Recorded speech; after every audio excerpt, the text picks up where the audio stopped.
महारोगी सुप्रबुद्धांची धम्मदीक्षा। त्यावेळी राजगृहामध्ये एक अतिशय दरिद्री, दुःखी असा सुप्रबुद्ध नावाचा महारोगी राहत होता। तेव्हा तथागत वेळोवनात एका मोठ्या जनसमुदायाला धम्मोपदेश करीत होते। तेथे भिक्षा वाढली जात असावी असे समजून सुप्रबुद्ध तेथे गेला। परंतु बुद्ध उपदेश करीत असताना त्याने पाहिले, तेव्हा आपणही भगवंताचा उपदेश ऐकावा अशी त्याची इच्छा झाली।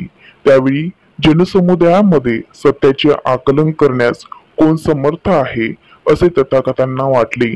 तेव्हा महारोगी सुप्रबुद्ध हाच सत्याचे ग्रहण करू शकेल हे त्यांनी योगबळाने ओळखले। परंतु तथागतांनी खास त्याच्यासाठीच प्रवचन केले।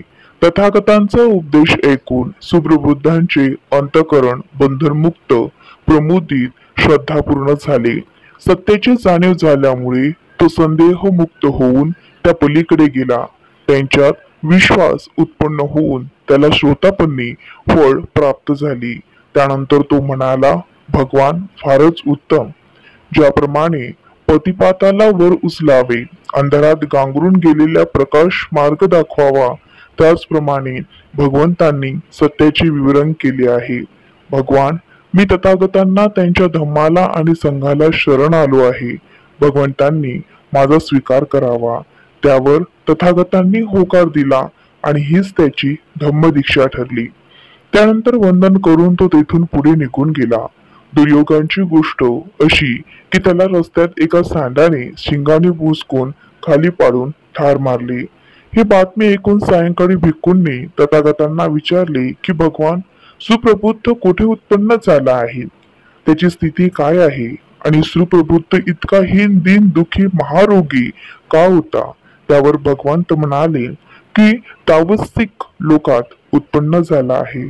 तो आपल्याच अकुशल कर्मविपाकाच्या अवशेषाने महारोगी, दीनदुःखी झाला होता।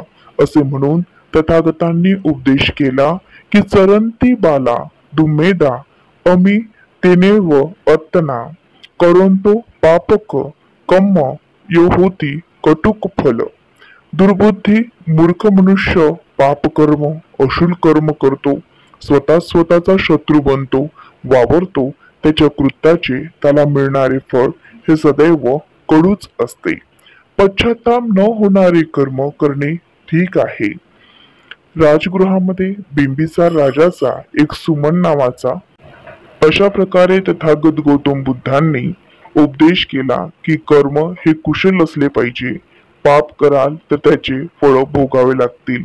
नमो बुद्धाय।